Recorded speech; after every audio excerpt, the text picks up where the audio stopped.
Notre film commence avec la fille Yuan, une élève de lycée, qui est une élève qui n'étudie pas bien et qui dort souvent pendant les cours. Ce jour-là, comme d'habitude, elle dormait pendant l'explication du professeur. Quand il la vit, il la réveilla et la fit se lever devant le tableau pour répondre à quelques équations simples, mais elle ne connaissait pas les réponses car son niveau scolaire était très faible. Le professeur se fâcha contre elle et la frappa, puis elle retourna à sa place, embarrassée devant ses camarades. Après l'école, elle est rentrée chez elle et s'est installée avec son téléphone pour regarder des vidéos et jouer. Sa mère, énervée, lui a demandé de réviser et de travailler, car elle souhaitait qu'elle réussisse et intègre une bonne université. Mais Ewan n'a pas prêté attention aux paroles de sa mère et a préféré rester collé à son téléphone. Sa mère s'assit à côté d'elle et alluma la télévision pour regarder une série qu'elle aimait, mais Ewan n'aimait pas l'épisode car il était très ancien. Elle sortit avec ses amis pour faire la fête, puis elle alla avec l'une de ses amies dans un restaurant pour manger.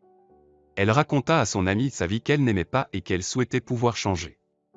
Le lendemain, elle se réveilla en retard pour l'examen et courut dehors rapidement, mais elle trouva la pluie tombant à verse. Sa mère la suivit et lui donna un déjeuner et lui a dit de bien se concentrer pendant l'examen. Elle monta dans le bus et s'assit, puis commença à réviser ses leçons, très nerveuse et ayant peur d'échouer à l'examen. Soudain, le bus a freiné brusquement, faisant tomber son livre. Un étranger le lui a rendu, mais elle n'a pas vu son visage. En arrivant à l'école, elle est descendue du bus, tellement paniquée qu'elle a oublié son parapluie à l'intérieur. Elle a couru sous la pluie battante jusqu'à l'école, mais elle n'a pas osé entrer dans la salle d'examen, trop effrayée à l'idée d'échouer. Elle a alors décidé de rebrousser chemin. Pendant ce temps, son amie, qui était en classe, lui a envoyé un message pour lui demander où elle était, car l'examen allait commencer. Yiwan, elle, était allée dans un parc et s'y était assise. En lisant le message de son amie, elle a souhaité que le temps s'arrête et qu'elle puisse disparaître de cette vie. Soudain, elle a entendu un bruit étrange venant d'un étang. Curieuse, elle s'en est approchée et y a plongé son regard. Nous sommes ensuite transportés dans une époque ancienne en Corée, dans un royaume où les habitants étaient rassemblés sur une place pour pratiquer des rituels afin de faire venir la pluie, car la sécheresse durait depuis longtemps. Mais le roi refusait ces rituels, les considérant comme des superstitions, et voulait quitter les lieux. Au même moment, Ewan a sauté dans l'étang comme si elle plongeait dans un lac, et quand elle en est ressortie, elle s'est retrouvée dans cette époque ancienne, au milieu de la place. Les gardes l'ont vue et ont levé leurs épées. Ewan a cru qu'elle était sur le tournage d'un drama historique, mais elle a vite compris qu'ils étaient sérieux. Elle s'est alors rappelé la vieille série que sa mère regardait et a compris qu'elle avait voyagé dans le temps. Réalisant qu'elle était dans une situation difficile, Ewan a eu une idée, elle leur a menti en disant qu'elle venait pour les aider à faire tomber la pluie. Ils l'ont cru et ont poursuivi le rituel. Profitant de leur distraction, elle s'est échappée, a enfilé des vêtements semblables aux leurs pour se fondre dans la foule, puis s'est mêlée au ministre pour entrer dans le palais. Là, elle a entendu le roi, furieux, dire qu'il fallait apprendre les mathématiques et l'arithmétique pour diriger le royaume au lieu de se fier à des superstitions inutiles. Elle se faufila parmi les gens pour récupérer son téléphone tombé plus tôt, mais l'assistant du roi la vit, l'attrapa et l'emmena avec lui. Pendant ce temps, le roi s'était rendu chez l'un de ses ministres, chargé d'enseigner au peuple, mais il était mécontent de leur faible niveau en sciences. L'assistant du roi a alors amené Ewan devant lui. Comme elle lui paraissait étrangère, il s'apprêtait à la tuer, surtout lorsqu'il vit son téléphone faire du bruit, chose qu'il n'avait jamais vue auparavant. Ewan l'a interrompu et lui a dit qu'elle était douée en mathématiques et en calcul, et qu'elle pouvait les aider, et elle ajouta qu'elle avait une idée pour stocker l'eau afin qu'il n'ait plus toujours besoin de la pluie. Le roi lui donna une opération mathématique et lui dit « Prouve-le-moi et résous ce problème ». Ewan trouva rapidement la solution, car c'était facile pour elle. Le roi, surpris, lui avoua que les savants du royaume n'avaient pas pu résoudre ce problème. Quand il entendit son histoire et apprit qu'elle venait du futur, il lui dit « Je t'aiderai à retourner dans ton monde lorsque la pluie tombera ». Un serviteur l'emmena et lui donna de nouveaux vêtements, mais il pensait qu'Ewan était un garçon, pas une fille. Elle essaya de lui expliquer, mais il ne la crut pas et lui dit « Tu devrais être heureuse d'être née homme ». Depuis ce jour, Ewan devint la professeure du roi, lui enseignant tout ce qu'elle savait du futur. Mais le roi et tous ceux qui l'entouraient la traitaient comme un garçon. Lors d'un cours, quand le roi ne comprit pas la leçon, elle le frappa sur le front comme son propre professeur le faisait avec elle. Quand l'assistant vit cela, il tenta de la tuer avec une épée, car personne n'avait le droit de toucher le roi ainsi, mais le roi ne se fâcha pas, il se mit à rire. Un jour, alors que le roi dînait, il prit un morceau de viande pour le donner à Yuan, mais il le mangea lui-même. Yuan se fâcha et lui dit qu'elle avait de la nourriture venant du futur. Elle sortit alors une boîte de sucreries de riz qu'elle avait préparée, voulut lui en donner un morceau pour qu'il y goûte, mais elle le mangea elle-même pour se venger. Ensuite, le roi en goûta un peu et aima énormément le goût au point d'en manger régulièrement. Le lendemain, il eut des maux de ventre à cause de ce qu'il avait mangé la veille. Il alla voir Yuan, qui lui expliqua des méthodes pour se soigner rapidement. Elle lui parla alors du corps humain et lui enseigna des choses que personne ne connaissait dans le royaume à cette époque. Au fil du temps, Yuan les aida à rédiger des livres sur l'anatomie, l'agriculture et d'autres sciences inconnues jusqu'alors. Une nuit, alors qu'elle jouait avec le roi, il lui proposa d'être son amie, pas seulement sa maîtresse. Elle accepta, et le roi fut très heureux de sa présence. Les jours passèrent, et les ministres du roi commencèrent à voir Yuan comme une menace. Ils avaient peur qu'elle se retourne contre eux, surtout parce qu'elle les surpassait en science et possédait des connaissances extraordinaires à leurs yeux. Ils l'arrêtèrent pour la juger et l'exécuter, mais le roi intervint à temps et leur dit « Elle ne représente aucun danger », les convainquant de renoncer à leur projet. Ensuite, l'assistant du roi vint la libérer. Quand elle parla seule avec l'assistant du roi, elle lui demanda « Tu penses toujours à m'exécuter ?» Elle répondit « Non, parce que le royaume a besoin de vos informations », et lui révéla qu'il savait qu'elle était une fille et non un garçon. Il convint de garder ce secret entre eux. Le lendemain, l'assistant du roi vit plusieurs documents écrits par Yuan expliquant comment stocker l'eau. Elle passa des jours à faire des calculs jusqu'à ce qu'elle trouve une solution pour conserver l'eau pendant l'hiver afin de l'utiliser pendant la sécheresse. Avec le temps, l'inquiétude du roi augmenta à cause de la sécheresse et du manque d'eau dans le royaume. Mais en même temps, Yuan réussit à trouver la distance qu'elle cherchait et se réjouit, car cela allait leur permettre de stocker l'eau. Nous revenons au roi qui était allongé sur le sol quand soudain, les gouttes de pluie commencèrent à tomber sur lui.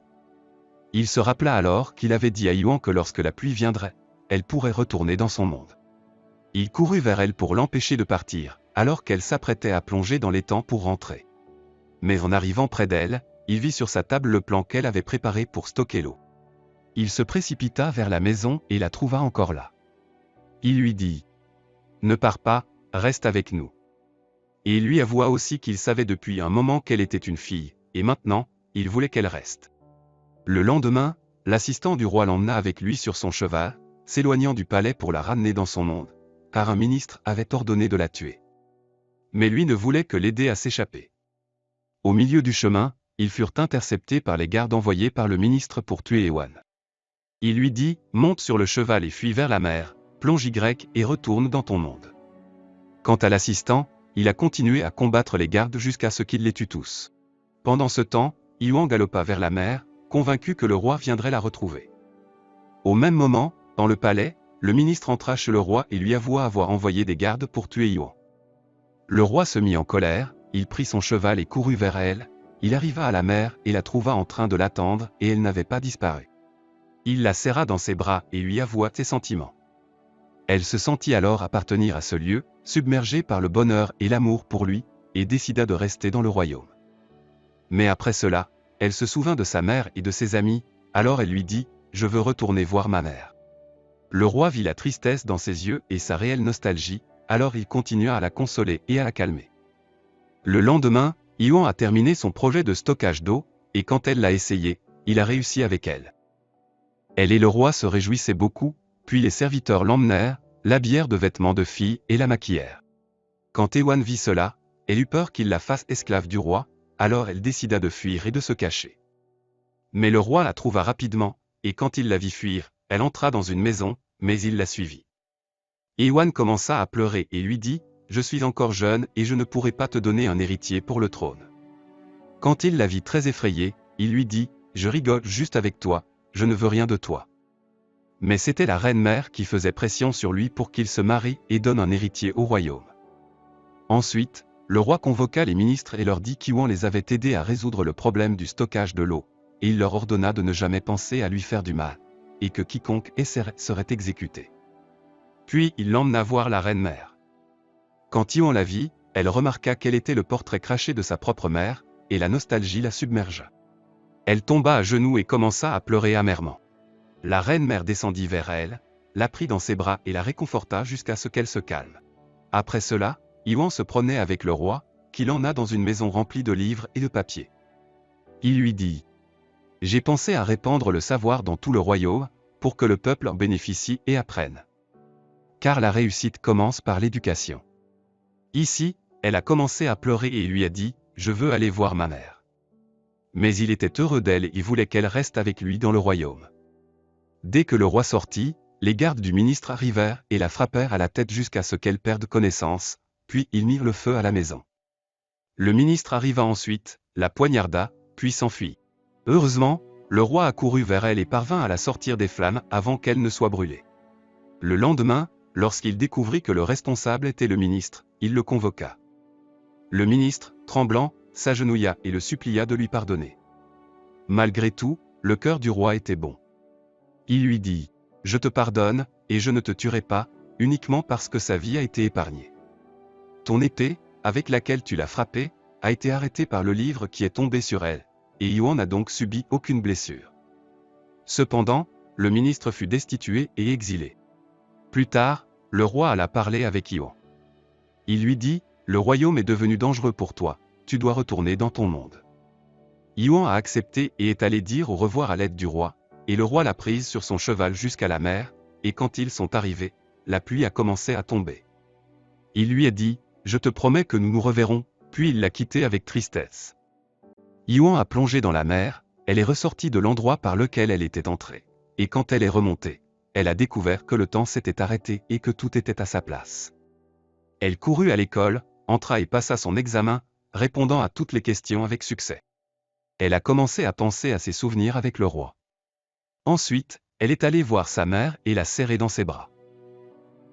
Après plusieurs jours, Yuan travaillait au supermarché, et elle était avec son amie.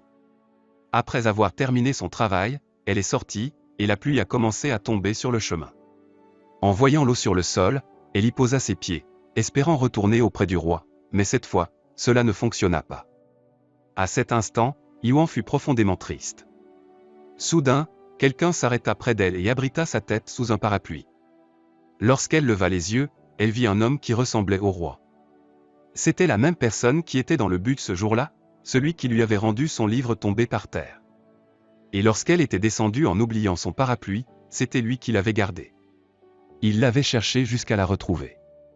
Quant à elle, elle le fixa, stupéfaite, reconnaissant en lui les traits du roi, et dans son regard, elle retrouva celui du monarque. Ainsi, le roi tint sa promesse, ils se retrouvèrent dans son monde à elle. Après cette aventure, Yuan comprit l'importance de la lecture dans la vie d'une personne, ainsi que la valeur de sa mère, qu'elle n'écoutait jamais et qui l'agaçait souvent sans jamais écouter ses conseils.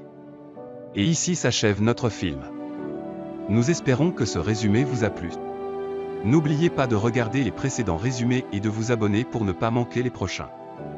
Prenez soin de vous, et à bientôt dans la prochaine vidéo.